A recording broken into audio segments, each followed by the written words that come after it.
Borden was last to be seen alive around 9 a.m. by her stepdaughter, the infamous Lizzie Borden, and the housemaid Bridget. Now, at the time of Mrs. Borden's murder, Mr. Borden and Uncle John were at Fall River, and Lizzie's sister Emma was out of town. And Lizzie said that she was downstairs ironing handkerchiefs, so she didn't hear any commotion.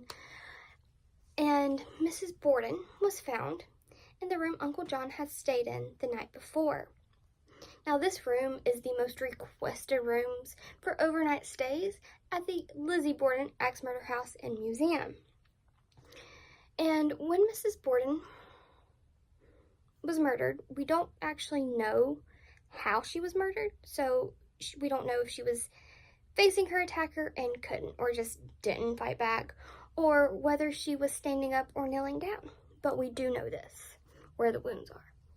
There was one blow directly above her left ear, another right between her shoulder blades that was 4 inches deep. The other 17 blows were to the back of the head and neck. That leaves a total of 19 wounds. Now, eventually Mrs. Borden was found in a pool of her own coagulated blood.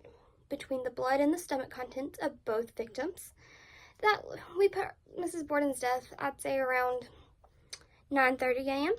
That's a full hour and a half before Mr. Borden's murder. Now, in the dining room, there's a photo where the autopsy was done. And in this photo, you see Mrs. Borden laying flat on her stomach with a pool of blood around her head. In the photo, in the mirror, you can even see the camera that took the photo.